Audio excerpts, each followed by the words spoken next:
Olá! Hoje a gente vai mergulhar na vida de John Wesley. Figura super importante na história religiosa, né? Nasceu lá em Isso 1703. mesmo, um nome fundamental. A gente tem aqui uns trechos da biografia dele e a ideia é entender essa jornada toda, sabe? As transformações, as ideias que acabaram dando origem ao metodismo. Uma história e tanto. E começa de um jeito muito marcante, né? Wesley, com 5 anos, sendo salvo de um incêndio. Uma coisa dramática. Tipo assim. E ele interpretou isso, tipo, como um sinal de Deus, que ele tinha um propósito especial, sabe? Desde pequeno. É incrível como um evento desses pode direcionar uma vida inteira, né? Dá o que pensar. Totalmente. Bom, ele nasceu em Epworth, o pai era clérigo anglicano e a mãe Susana. Que mulher. Dizem que ela teve uma influência enorme nele, intelectual e espiritual. Ah, com certeza. A educação em casa foi bem intensa.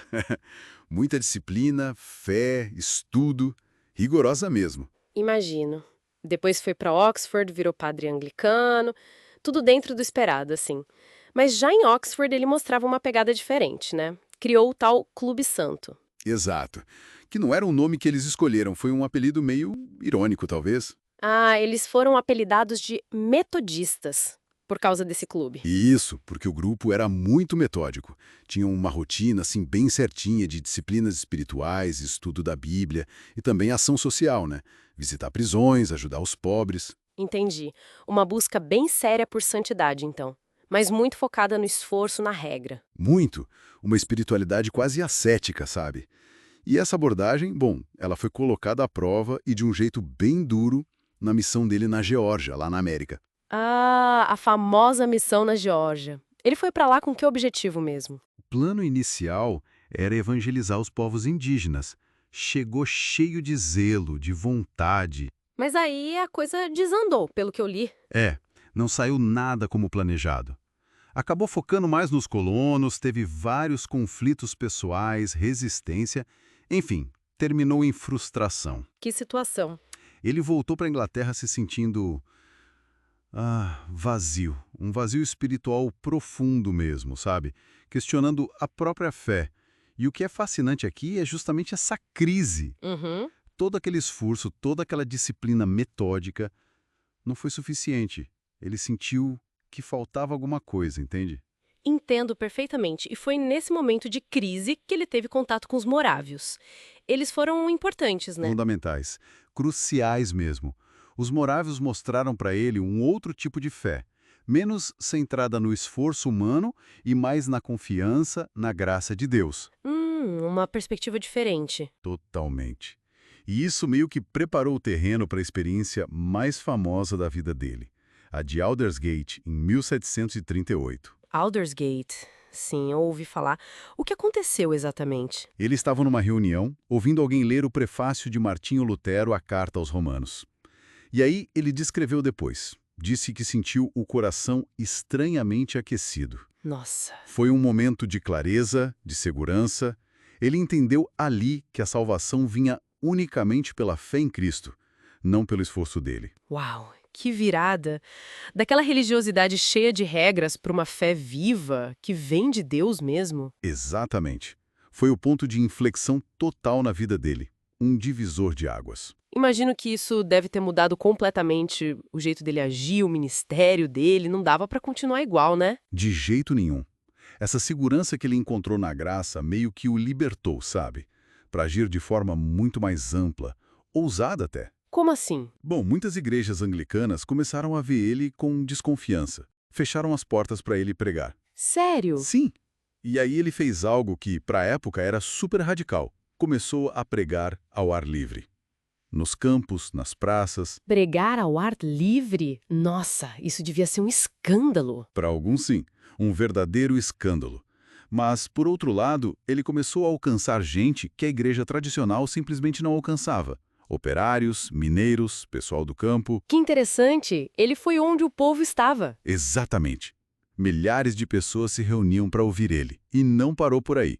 Ele percebeu que não bastava só pregar. O que ele fez então? Criou as sociedades e as classes, que eram basicamente pequenos grupos. Ah, como aqueles grupos de apoio que você mencionou antes. Isso. Grupos menores para a galera se apoiar, orar junto, ler a Bíblia, prestar contas uns para os outros, sabe? Uma estrutura para alimentar essa fé no dia a dia. É aqui que a coisa fica realmente interessante. Ele criou um método mesmo para ajudar as pessoas a crescerem juntas na fé? Ah, por isso o nome metodista pegou de vez, faz todo sentido agora. E a teologia por trás disso tudo? Quais eram as ideias principais que ele desenvolveu? Bom, a base do metodismo wesleyano, que foi se formando a partir daí, tem alguns conceitos-chave.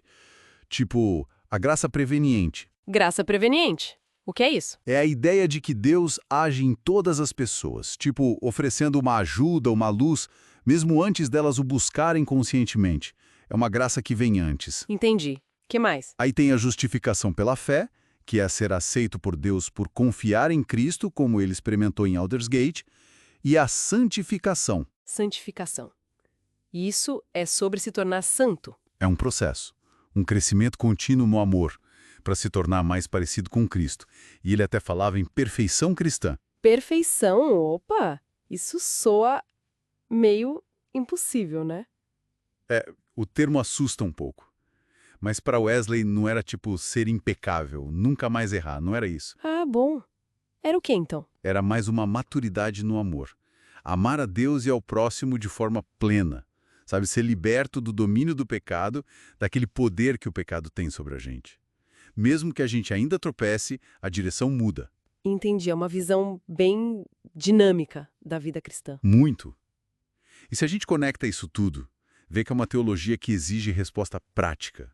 Não dá para separar a fé interior da ação exterior. Ah, por isso ele era tão engajado socialmente. Exatamente. Daí vinha a defesa da educação para o povo, a ajuda aos pobres, a luta ferrenha dele contra o tráfico de escravos. Nossa, ele lutou contra a escravidão. Que forte. Muito forte para a época. E outra coisa notável, ele incluiu mulheres na liderança e na pregação dentro das sociedades metodistas, bem à frente do tempo dele. Impressionante.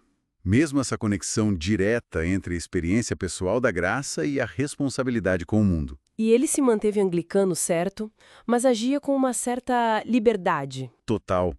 Ele se considerou anglicano até o fim, mas, por exemplo, quando precisou de líderes para as missões na América e a igreja anglicana não forneceu, ele mesmo ordenou alguns. Que ousadia. Para ele, a missão era mais importante que a regra institucional nesse caso. Ele fundou capelas, escolas, publicações, uma visão da igreja como um corpo vivo, ativo. E trabalhou sem parar, né? Até o fim da vida. Incansavelmente.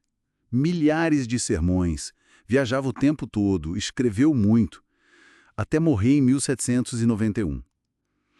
O grande legado dele, eu acho, é essa convicção de que a fé verdadeira tem que se mostrar. Em amor prático, em serviço, em comunidade. Resumindo bem, então, a gente vê uma trajetória que sai de um rigor quase legalista, passa por uma crise pessoal profunda e chega numa fé que transforma, que é centrada na graça. Uhum. E essa fé impulsiona um movimento que une experiência religiosa intensa com um baita engajamento social. A fé que age, como você disse. Perfeito. É essa dinâmica. Essa ligação inseparável entre o que acontece dentro e o que se faz fora. Então, pensando nisso tudo, o que essa história do Wesley pode dizer pra gente hoje? Ele conseguiu equilibrar essa busca super intensa por crescimento pessoal, espiritual, com uma ação transformadora no mundo dele? Pois é. Fica a pergunta, né? Como é que a nossa própria busca por, sei lá, aprimoramento, crescimento, seja qual for a nossa área, pode ou deve impulsionar a gente a fazer a diferença na sociedade? Uma ótima reflexão. Como a gente conecta essa nossa jornada interior com o que está acontecendo lá fora, com as necessidades do mundo? É algo para a gente pensar.